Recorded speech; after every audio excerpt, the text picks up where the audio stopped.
Hello, I'm Dr. Alan Daws with the Paulding County School District, and I'm here today to tell you about the graduation requirements in 10 minutes or less. Let's get to it.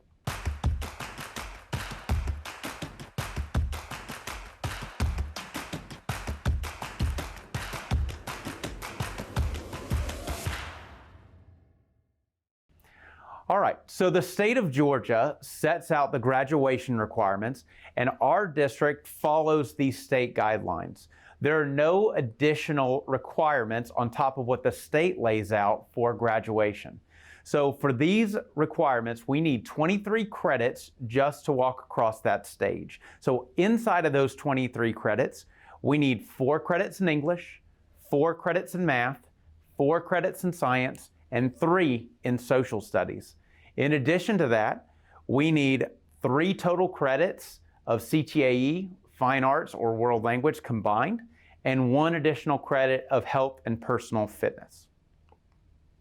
So let's break these down into individual categories. So for English, we need those 4 credits like we just talked about. However, we need 2 of these to be very specific.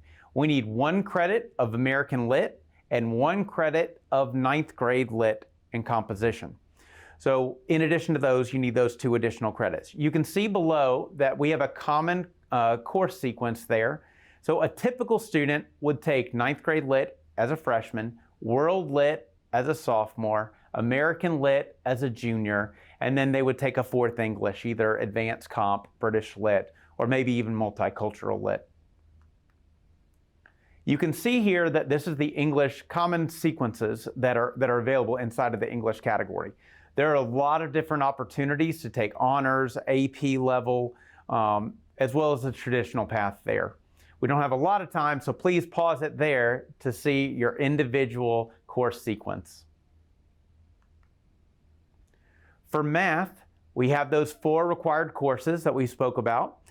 And then math is even more specific than English. We need 1 credit of algebra, concepts and connections, 1 credit of geometry, concepts and connections, 1 credit of advanced algebra, concepts and connections, and then 1 additional 4th math. There are lots of 4th math options. So you can see that the common sequences there inside the PowerPoint slide. You can see that we take algebra, geometry, and that advanced algebra option, usually 9th, 10th, and 11th grade. And then for the 4th math, it depends on where you're planning to go from there. Whether if you're going a college route, you may be taking pre-calculus, or perhaps you could take stat reasoning, advanced math decision making, or an AP option. There really are a lot of opportunities inside of the math umbrella to take and advance your knowledge. One thing with math, and you can see on the math sequences, is that they must be taken in order, which makes math unique amongst all the other groups of courses. So you cannot, for example, you cannot pass geometry or take geometry until you've passed algebra. So it must be taken in sequence. You can see below that there are many different sequence options for our students in math.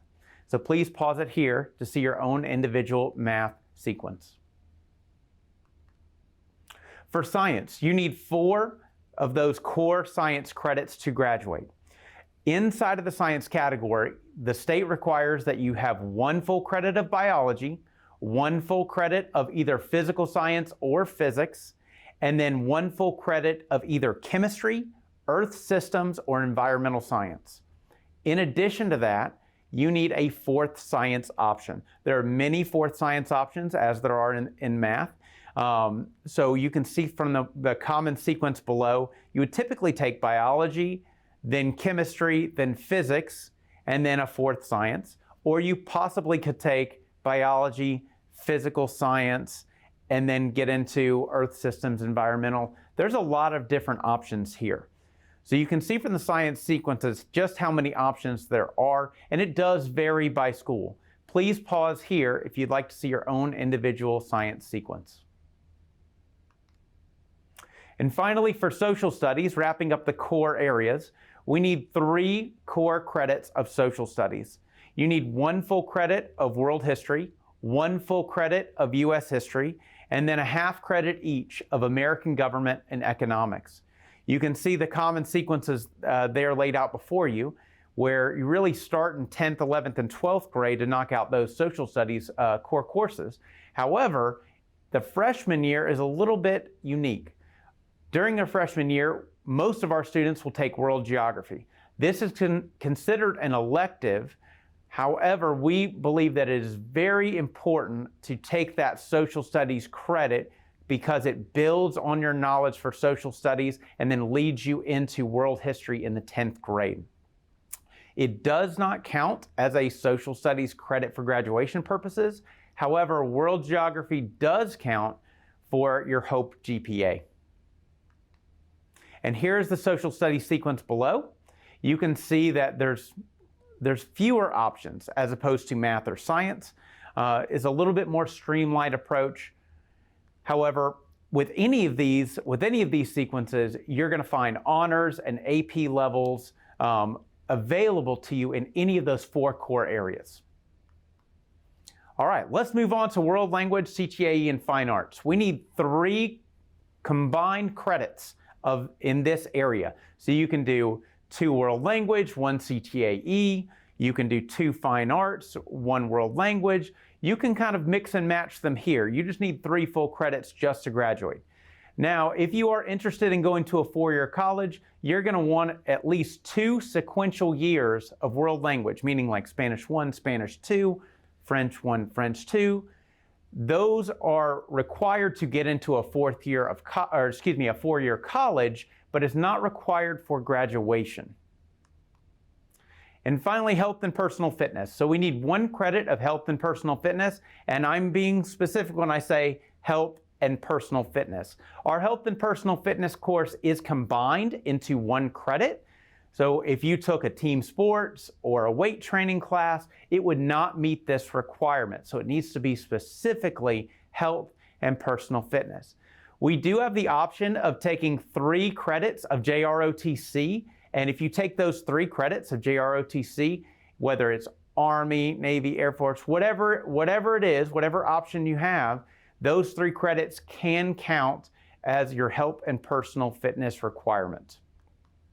And finally, we come to the electives. You need 4 additional electives to graduate from high school. You're going to have plenty of opportunities to take these electives, but this can come from a PE category, a CTAE category. It could come from additional courses in a core category.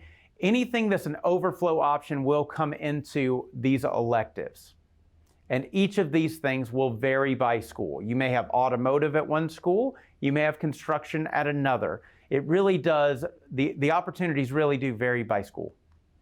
And finally, wrapping up, if you need additional resources, your high school counselor is your #1 resource there at the school.